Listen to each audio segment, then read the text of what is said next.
Hello, I'm Ridgely Oxford Talbot Rising. Nuclear weapons have been in the news recently with the imminent threat of North Korea developing the capability of sending a long-range missile topped with a nuclear warhead to the west coast of the United States. Today we have with us two experts on nuclear weapons issues to discuss how we got to this spot and kind of what ways we can go forward. Jim Brennan worked for the Department of Defense for 37 years for the Navy and acquisitions and support for aviation programs.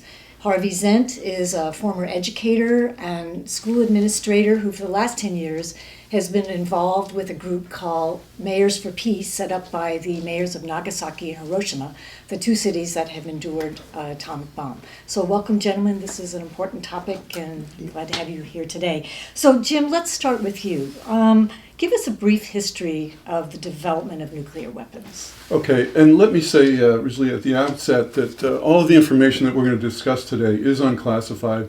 It's available to the public in various books, publications, and online, for that matter. That's good to know. So if anybody's interested, you can tell them where to go. So go back 10,000 years, over 10,000 years, humans began to control fire, to carry it with them, to be able to create it using flint and friction elements. Conventional explosive weapons, and conventional becomes a term that goes back only about 70 years. That's gunpowder, that's black powder. That was invented probably over 1,000 years ago and began to be used for shooting projectiles out of cannons and handguns and things like that probably about 700 years ago.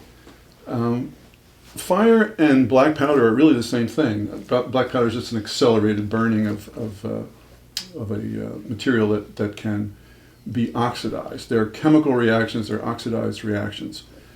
Unconventional weapons, which is what we're here to talk about, nuclear or atomic explosive weapons, were developed during World War II by the United States of America about 72 years ago. And what they do is they take a very small quantity of a very heavy chemical element called plutonium, which is an isotope of uranium. Plutonium occurs naturally. You can find it in nature in very small quantities. The United States figured out a way to enrich uranium, turn it into plutonium, and plutonium being so unstable, when it's pressurized, when it's crushed together by a mechanical force, and the mechanical force in this case is an explosion of black powder, or a black powder similar device, it ruptures. The nuclear bonds inside the material, the plutonium, ruptures, and there is some small amount of material that is created directly to energy. Mm-hmm. And this is something that never happened on the planet before, and unfortunately happened several times thereafter. The amount of energy released by a nuclear fission explosion, fission being the breaking apart of a plutonium atom, is just phenomenal. The U.S. tested and used 2 nuclear bombs on one of its World War II enemies, Japan, in 1945, as you mentioned. And the U.S. is the only country ever to have used nuclear weapons against an enemy. In the 72 years since we first used them in combat in 1945, essentially what's happened is we've become more sophisticated in the design of the weapons themselves, and especially in the delivery of the weapons themselves, being able to deliver them much further, faster, and more accurately than previously. I think the one thing that I would note here is that there's no effective defense against today's modern nuclear ballistic missiles. Mm-hmm. And that sort of takes us up to today. So what countries at this point have nuclear weapons? Well, it's interesting. The nuclear weapon states, as included in all the United Nations materials, shows a number on the planet of roughly 15 to 19,000. It's very difficult to pin down people. It's not like counting the number of cars in the assembly line. Countries aren't necessarily forthright in exactly what they have. Right. But the good news is, if you go back in the 1980s, we had over 70,000 on the planet, and now we have, again, roughly 15 to 19. And there's no doubt, although the numbers aren't exact, the two major nuclear powers are Russia and the United States. And in doing some research for this show, I saw numbers anywhere from 7 to 10,000 for both of them. Wow. So it's difficult to pin down. The other major nuclear weapon states include the UK, France, and China, all of whom have a couple hundred. India and Pakistan, who have somewhere in the neighborhood of 100 to 200. Israel, which is kind of an interesting situation, they have them but do not publicly admit that they do. Right. And then, of course, we have the youngster North Korea that's Right. in the news a lot today. So that's a real rough overview, and I think it's very important that the public understands the complexity of the sort of double standard of us saying, for example, to a country like Pakistan, it's okay for you to have 100 nuclear weapons, but North Korea, you can't have any. And I was involved in some very interesting talks at the United Nations when Iran was being challenged and the whole treaty efforts were taking place. And to listen to the Iranian representatives sit there in a room and say, I know nobody in this room wants me to have a nuclear weapon, but do you understand the hypocrisy that I feel when you're saying it's okay my neighbor Pakistan, which isn't necessarily the most stable country in the Stable, world, right. has them? Right, right. So what kind of destructive power are we talking about? I mean, what's the, how many times can we blow up Right. the world, I guess? I could, just to give some numbers, some scientists have done some studies, and the Hiroshima bomb let loose about 15,000 tons of TNT, the equivalent of that. The average weapons that we have now are 300,000 tons, and the largest nuclear weapon ever tested was 57 million tons. And often when I give my talks, I show a ping pong ball and a basketball and say, that's the Hiroshima bomb. This is the kind of bomb that we do have available today. So the destructive power is greatly enhanced. And when you look at what we did to Hiroshima and Nagasaki in terms of hundreds of thousands of deaths and destruction, these are monsters. So- If I could expand on that, it's good to understand the yardstick that we use when we measure the explosive power of these devices. The only way to do it is to go back now to the history discussion, and we put it in terms of dynamite, if you will. TNT, trinitrotoluene, which is like a stick of dynamite, which Wile E. Coyote was throwing at the Roadrunner, that sort of thing. Right. So picture that, a kiloton, as Harvey referenced, which is like kind of a measure of the explosive power, is 1,000 tons of TNT. So that's 100 10-ton dump trucks, the kind of dump trucks you're behind on Route 50 where you can't get anywhere. So 100 dump trucks is 1 kiloton. Hiroshima was 1,500 dump trucks. So just imagine 1,500 dump trucks parked around a city and all exploding at one time. The amount of people killed at Hiroshima was 180,000, maybe 160,000. The only reason there weren't more people killed was they weren't there. Right. I mean, if that had been New York, there would have been 7 million people killed. Right. That's just the way it works. Now talk about what the warheads that we use now. A typical either Trident II or Pershing missile, which is our front line of offensive weapons in terms of the United States having nuclear weapons ready to launch. A typical warhead is a 100 kiloton, what's called a MIRV, a multiple individual reentry vehicle. So rocket goes up, breaks into 8 warheads, actually 10 what look like warheads, but 2 of them are dummies. The 8 rain down on an area that is roughly a circle. And what happens is there's an 80-mile diameter circle. So let's just take, if ground zero, if the target was Annapolis, all buildings would be leveled for 80 miles in diameter. That means Easton would be leveled. Wow. Most buildings in Easton would be leveled. 45% of the blast energy is mechanical blast energy, if you will, a wall of destructive, a shock wave of air pressure. Heat is about 40% of the product of an explosion. The heat at the center of the explosion in Annapolis would be 28 million degrees. And that would slowly be dissipated, not very quickly. 160 mile diameter, again, now you're all the way out to almost to the shore from Annapolis. Second degree burns would be experienced by anybody standing in space. And radiation, which used to be the thing we all worried about, is about 15% of the energy. It's deadly, but there's not much left in the blast zone, so it's sort of like overkill. That's just one rocket. In terms of the count of those, as Harvey said,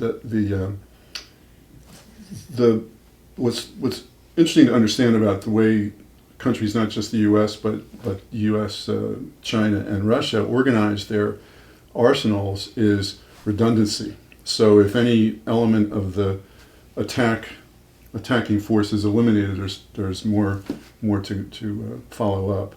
We have gravity bombs, warheads carried on guided missiles launched from the ground, and guided missiles launched from the sea or below the sea. Just take one of those elements, the submarine that we use, that carries about 24. It has the ability to carry 24 missiles. It may not carry all missiles at all times, but just one of those, 24 times what we just described. Wow.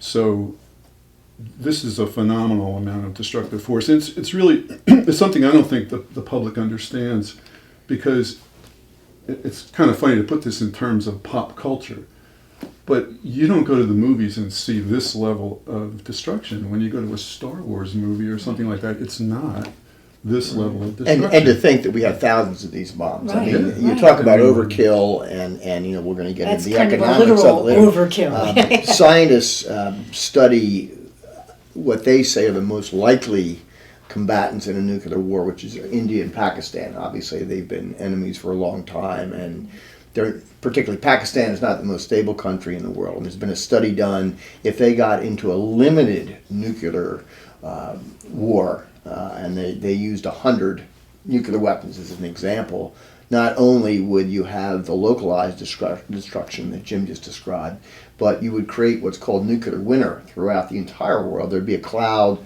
temperatures would drop, and there would be mass starvation. So, I mean, it's just, if we are the most enlightened species in the world, I think we are, I think need to take a good look at, do we want to have this level of destructive capability? Right, right. It's almost too bad that we ever stumbled on this kind of genie, because it's so outside the realm of anything else that we have discovered. Right. I mean, this is the when you go to theoretical physics and you talk Einstein and that sort of thing, this is what they call the strong force.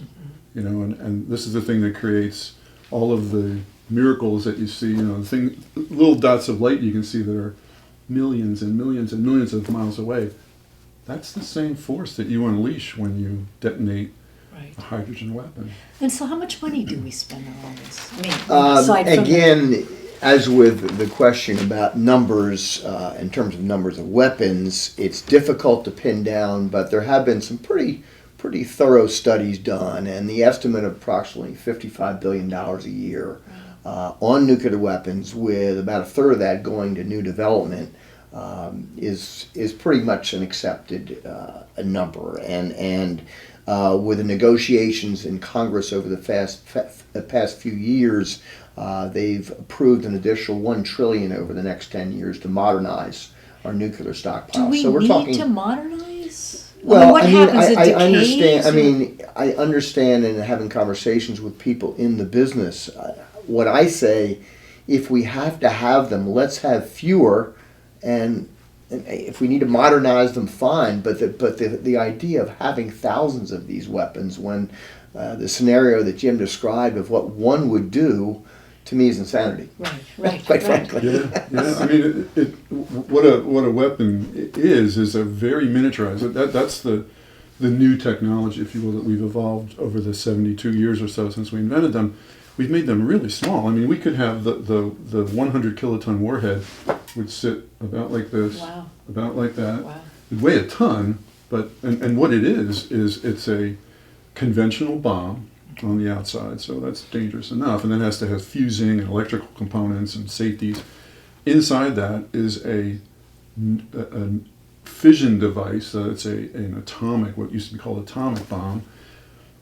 Obviously very dangerous, has radioactive material in it, so there has to be shielding for any creature that's going to come near it, so that they don't become bombarded with various kinds of radiation, then inside of that, the core of a hydrogen weapon, the current high-tech weapon, is a very small amount of an isotope of hydrogen, the lightest element in the universe. And the notion is that you explode the conventional bomb, it crushes enough to explode the atomic bomb, and then that crushes down enough to explode the hydrogen bomb. And that's literally, that material is like that much in a bomb that size, and that is what you do is you unleash the power of a star temporarily on the ground. And so there's a lot of, I clearly vote yes on spending however many millions it takes to make those weapons safe, to retire the ones that are just outmoded and in excess to what you would ever need in any sort of rational notion of either threatening, having the potential to destruct or destroy any enemy, and therefore that enemy doesn't attack you. That is really the theory. Mutual assured destruction right. is deterrence, right. what we've tried to run with. And it's interesting, the Air Force did a study a few years ago and looked at every military objective that we have and came up with a number of 300 of, and of course, if 300 of those bombs go off, humanity is toast. So, I mean, just the thought of it. And, as Jim was describing, the security issue, it's the cost to making sure all of these are secure. And when you talk to people again in the field, the worry right now is almost not as much with the nation state war, but with a terrorist getting hold of one of these. So to try to make sure that these are all secure, that nobody can get to them, particularly, again, not to keep picking on Pakistan, but in countries like Pakistan, is a worry. Right. And the fewer that we have on the face of the earth, the fewer we have to secure properly. So what attempts have been made to curb proliferation? I mean, didn't the Russians get rid of a bunch? And I mean, as I said in my opening remarks, if you go back to the 80s, there were over 70,000 nuclear weapons on the planet. So we have reduced our numbers. And the efforts go back to the 1960s with a non-proliferation treaty. And the key to that treaty, the essence of it, is that we say that as a world, that no one that doesn't have nuclear weapons will develop them. The catch is Article 6, which says that nuclear weapon states in good faith will reduce their numbers. So the gripe with the non-nuclear states is we're not reducing quickly enough. Right. We're still, again, even if we have 1,000 of them, that's still a threat to a lot of people. Right. There's a comprehensive test ban treaty, which all but 8 countries around the world have ratified. We've signed it but not ratified it, which basically says we will not test nuclear weapons. Wow. With the idea that if you don't test them, you're not going to use them. Right. Right. And then there are lots of the START treaty, which is a one between the U.S. and Russia, which again in 2010 we did agree to reduce our numbers, and conversations are ongoing, although right now the political climate I don't think is necessarily conducive to that. I think watching this over the years, we've sort of gone through periods of relative tranquility where people feel we're headed in the right direction, and then you have moments right now where tensions are a little higher, and so that's just the nature of the beast. Well, what do the military folks think about it? I mean, I've read things where generals think it's not very useful. It's just, you can't use it. It's either an on or an off switch. Yeah, it doesn't right. have, it's a dull. It's not a subtle. No, not it's a subtle not. There's no device. nuance. There's no strategy. You're either going to toast us or. Right. True, and the way, I think you can see, again, you can't read much information about what the military really thinks or what their strategy is in terms of nuclear weapons, but to just go back to the point about disarmament or reduction or non-proliferation treaties, the way the U.S. has executed that, and I think this is also true of at least Russia, is we used to have what we called the nuclear triad, which was aircraft, gravity bombs, warheads carried on missiles that launched from silos, hardened silos in the United States, Right. and missiles that launched from anywhere around the world from a ship either submerged or on top of the ocean. what we've done is move away from the gravity end of it, the gravity bomb end of it, because they were always difficult. You needed a manned aircraft, so you put a pilot in danger of being killed by the bomb he's dropping, or never getting to the target in the first place.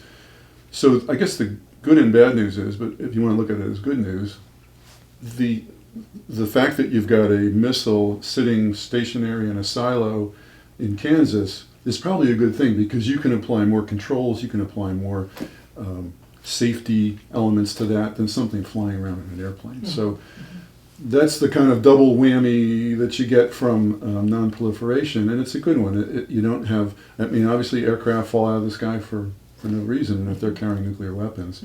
And if you look at history, just in the United States or in the West, there's been 50 accidents where we went, oops, we dropped a bomb someplace and it didn't go off, luckily, including one or two actually in North Carolina. Oh my goodness. Which to me is one of the most frightening stories that you can read about in U.S. history, and it's tough to get details about it, but there are several accounts in local newspapers. You can go back, happened in January of 1961, 4 days after John F. Kennedy was inaugurated. Way before the Cuban Missile Crisis, any of that kind of thing. Yeah, a B-52 crashed in North Carolina, dislodged its two Mark 39 hydrogen bombs, and they fell in an area about 40 miles southeast of Raleigh. Wow. And one of them is still in the ground. They couldn't retrieve it. It was in a bog, so deep in a bog, they gave up trying to go in and excavate it, so the government bought the land around it, put a fence around it, and it's still there. You can go visit it if you would like. You know, and there's so many stories like this that obviously the government tries to suppress. I mean, we've had a couple of situations where we almost went to nuclear war. There was one, for example, in 1995, where Russian reconnaissance picked up what they thought was a nuclear attack from the United States. In fact, we were helping, I think it was Sweden or Finland, set off some things in outer space, some exploratory satellites. They reported to the leaders, we think, and they were within 5 minutes of it. Just recently, there was some tension with China because someone put the wrong barcode on some warheads and it was sent to Taiwan. And you can imagine how China would feel. Wait a minute, the U.S. is so, I mean, they're, and again, these don't get a lot of attention, and I understand fiber in charge of the military. I wouldn't want those stories out. But let's face it, these weapons are being handled by humans, and we are fallible. Right. We make mistakes, and it's one thing to make a mistake with a knife. It's another to make a mistake with one of these huge these So weapons. what are our options vis-a-vis North Korea? I mean, what Well, you read is Jim and I were not talking many. about it a little bit. You know, I mean, I think number one, as with any policy, the most important thing is for us to understand the North Koreans, understand their history, the fact that they were controlled by Japan for a long time. They've gone through an horrific civil war that the U.S. and Russia and China were involved in, that North Koreans feel was never really reconciled, and they got cut in half as a country. Then you throw in the variable of a leader in a group of leaders in North Korea that make us nervous, and they're always going to be leaders that make people nervous. I mean, you know, we can name plenty of those. So I think understanding the culture, the history, why they're doing this, you know, and I think I'd be interested to hear what Jim has to say. I think a lot of it is, you know, they're doing it to be a player, to be listened to have international respect, however you want to put it. Whatever you might think of his hairstyle and Well, his sartorial demeanor, Yeah. the leader of North Korea is being a very smart character. They have demonstrated some level of nuclear explosive technology. And all we have is literally seismic readings and guesstimates of what that might be. But the Koreans North Koreans have, at the minimum, been able to detonate a fission device, some kind of fission device. That now the trick is miniaturizing it and making it stable enough that it will hang together till it explodes. Because that's the trick of these things: is if they break apart from the conventional explosion that goes off, they never get to the fission reaction. So, but. And it shows that he is as I think our president called him, a smart cookie. Yeah. He's probably right. Because what he's doing now is demonstrating and developing and demonstrating his ability to launch missiles.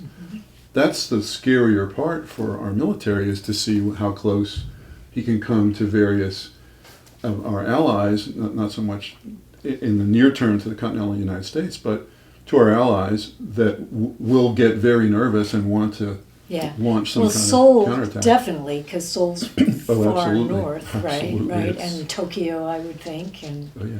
yeah.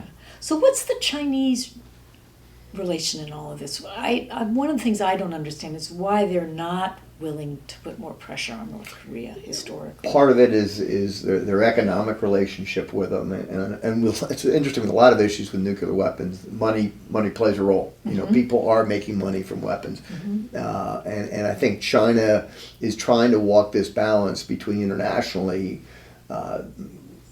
Being very clear they don't want North Korea to have nuclear weapons, but still be partners with them in some way, economically and other ways. So they're in a tricky situation. I think they're nervous about, obviously I think we're going to step up sanctions, and I think the other part of it that's so tricky when you say what should we do, the whole issue of dialogue.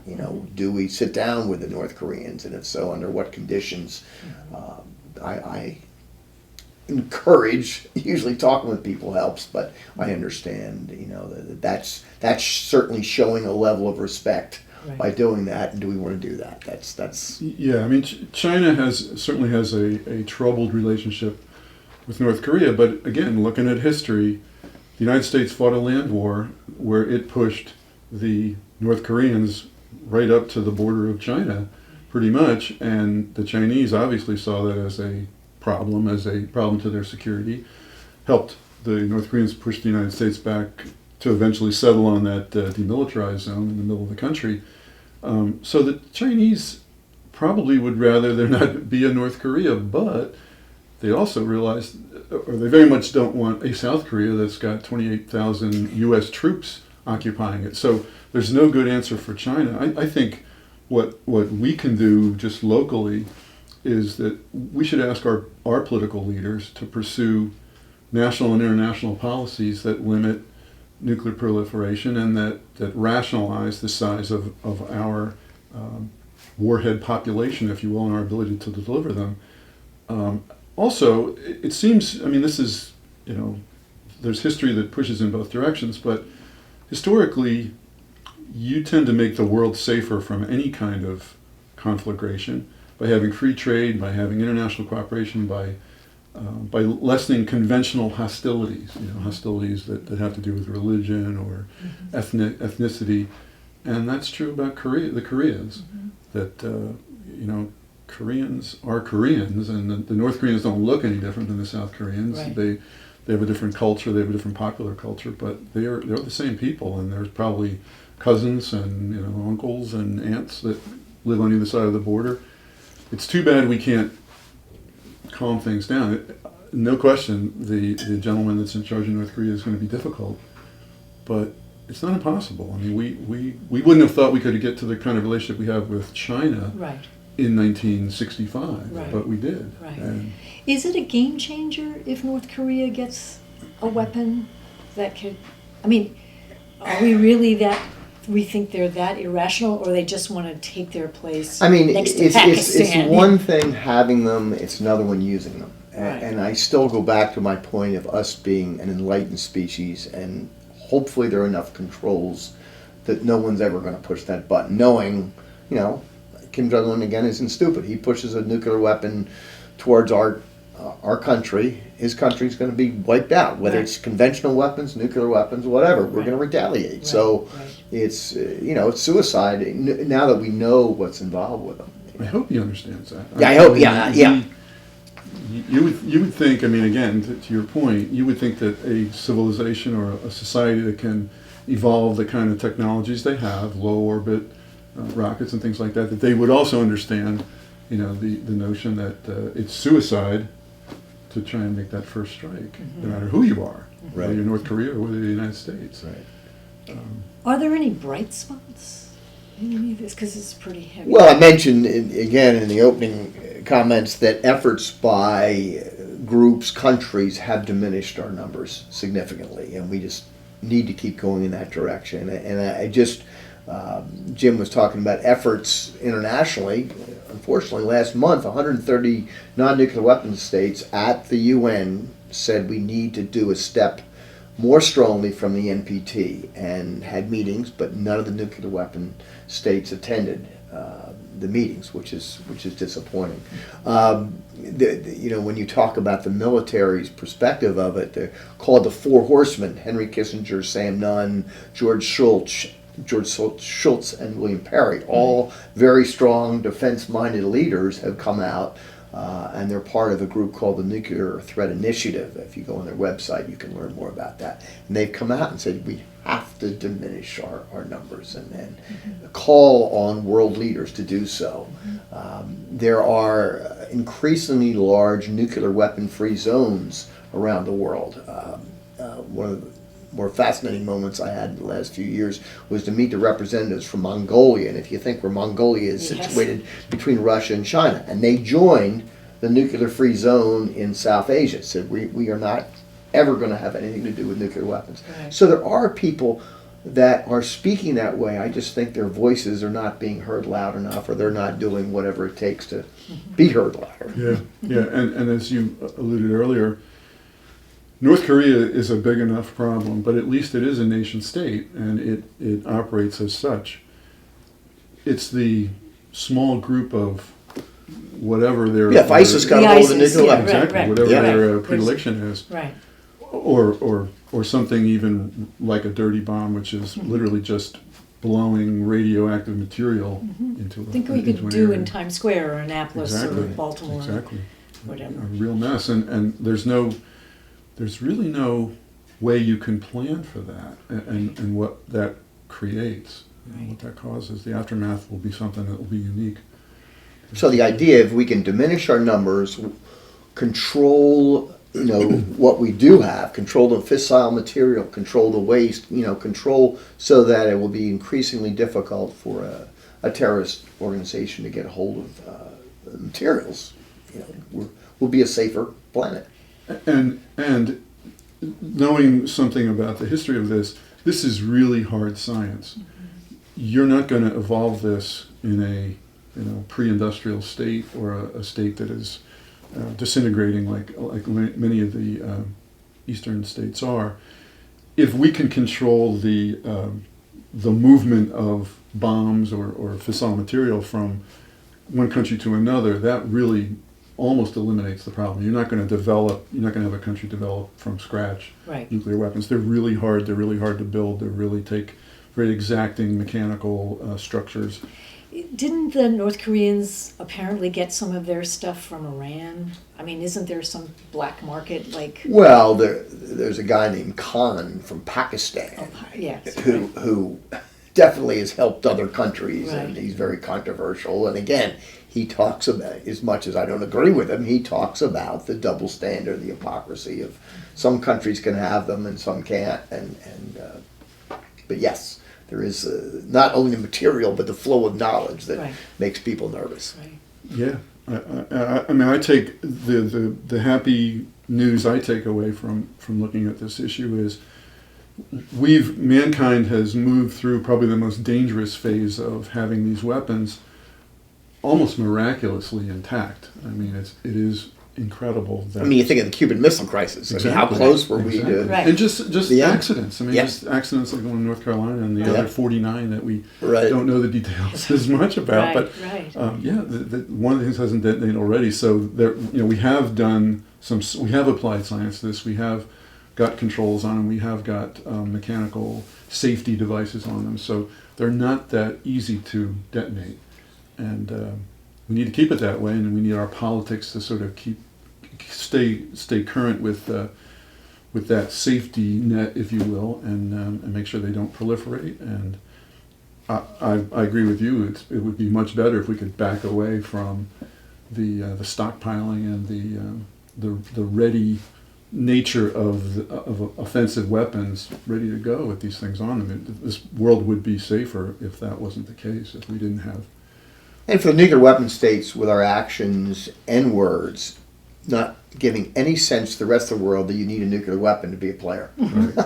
By, saber rattling with it, well, we've got all these nuclear, that is not helpful for humanity. Right, It really isn't. Well, thank you both very much. Thank you. This was informed and Great. interesting and a little scary, but, we'll stay engaged, and talk is the way, Yeah. conversation is the way to go forward on this. Thank you for having us. Thank Appreciate you. it. And thank you all. Take care.